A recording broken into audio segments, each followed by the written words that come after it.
ओम शांति।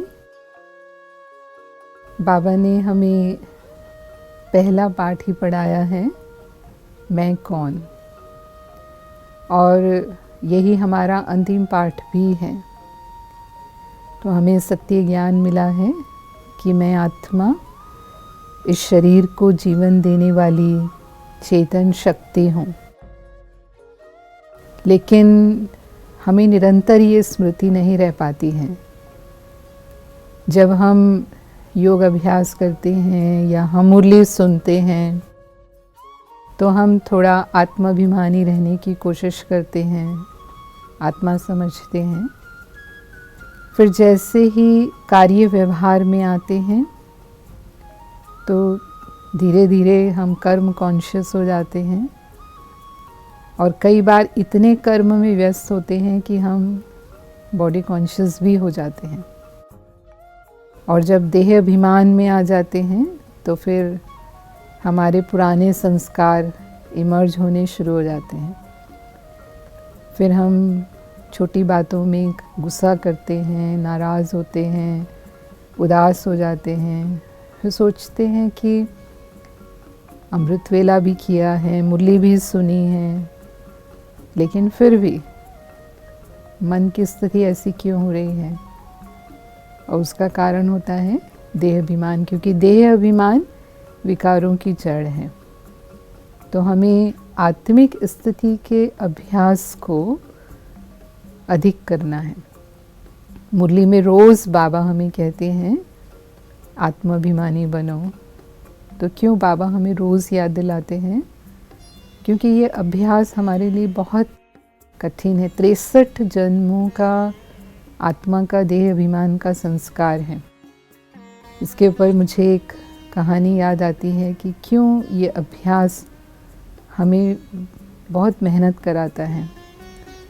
एक बार एक राजा का छोटा राजकुमार शिशु अवस्था में ही उसे भेड़िए उठा करके ले गए और वो भेड़िया जो था उसका भी अपना एक छोटा बच्चा था। तो वो ये अंतर नहीं कर पाया कि ये मनुष्य का बच्चा है या भेड़िया का बच्चा है। तो वो अपने बच्चे के साथ ही उसको पालने लगा। तो वो राजकुमार भेड़िए के साथ ही पलने लगा। तो जैसे जैसे वो बड़ा होने लगा, बिल्कुल भेड़ियों जैसे लक्षण उसमें आने लगे। भेड़ियों जैसी उसकी चाल हो गई, भेड़ियों जैसी आवाज़ निकालता था वो मनुष्य का बच्चा, लेकिन जैसे रूप उसका भेड़िए का हो गया। 5 साल के बाद ये राजा शिकार खेलने के लिए जाता है जंगल में। तो वही भेड़ियों के झुंड से सामना होता है तो सभी भेड़िए भाग जाते हैं। लेकिन ये जो राजकुमार था वो इतना तेज़ नहीं भाग पाता, वो पीछे रह जाता है।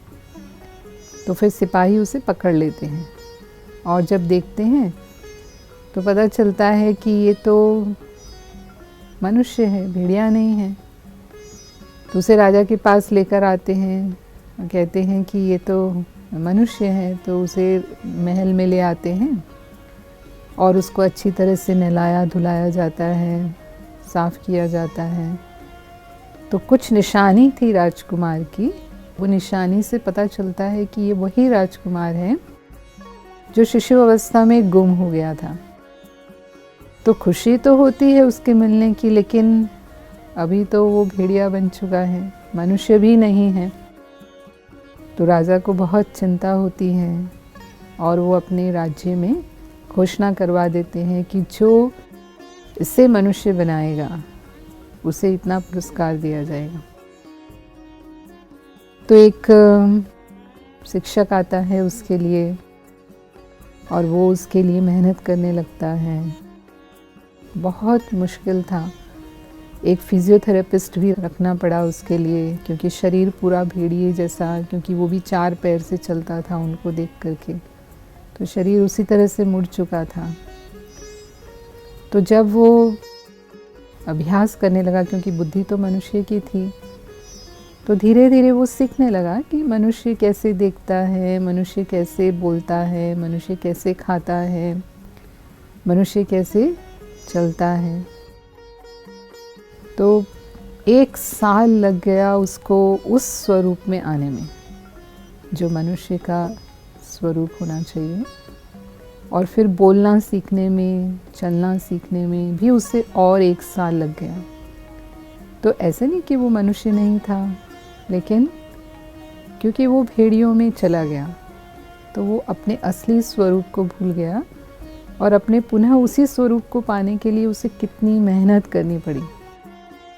फिर जब वो मनुष्य की तरह सीधा हुआ और बोलने लगा, तो राजा ने शिक्षक को कहा कि ये कोई साधारण मनुष्य नहीं है, ये राजकुमार है, तो इसको राजकुमारों वाली शिक्षा देनी है, राजकुमारों जैसे तौर तरीके सिखाने हैं, उसका चलन व्यवहार राजकुमार की तरह होना चाहिए।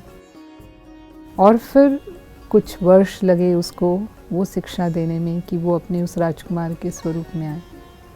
तो यहाँ भी ऐसे नहीं था कि वो राजकुमार नहीं था, लेकिन वही कि वो अपने आप को भूल चुका। तो ऐसे ही मनुष्य आत्मा 63 जन्मों में माया के प्रभाव में आकर जो देह अभिमान में आई, तो अपने असली स्वरूप को बिल्कुल भूल चुकी।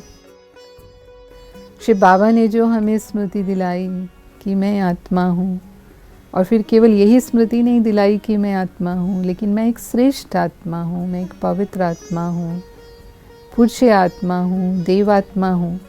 अब ऐसा नहीं है कि हम आत्मा नहीं हैं या हम देवात्मा नहीं हैं, हम श्रेष्ठ आत्मा नहीं हैं, लेकिन इतना हम भूल चुके हैं कि अब हमें उसे बार बार अभ्यास करना पड़ता है अपने उसी स्वरूप को पुनः स्मृति में लाने में। तो प्रारंभ में वो मेहनत अवश्य हमें करनी होती है और उसको अटेंशन भी देना होता है।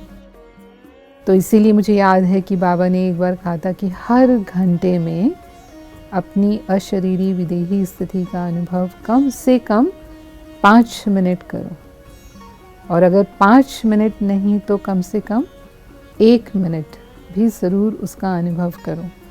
तो यदि हम बीच बीच में ये अभ्यास देते रहेंगे और साथ साथ अपने अनादि स्वरूप के गुणों की भी स्मृति अपने को दिलाते रहेंगे कि मैं शांत स्वरूप हूँ, मैं प्रेम स्वरूप हूँ, मैं आनंद स्वरूप हूँ, मैं शक्ति स्वरूप हूँ, तो वही आत्मिक गुण इमर्ज होंगे।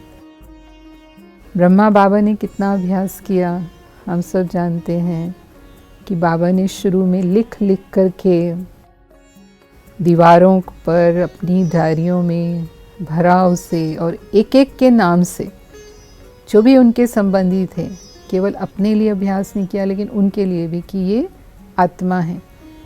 और जब उनकी दृष्टि संबंधों के प्रति बदल गई तो ये देखने में आया कि सभी संबंधियों की वृत्ति दृष्टि भी बाबा के प्रति बदल गई। तो जो लौकिक संबंध थे वो अलौकिक में परिवर्तन हो गए।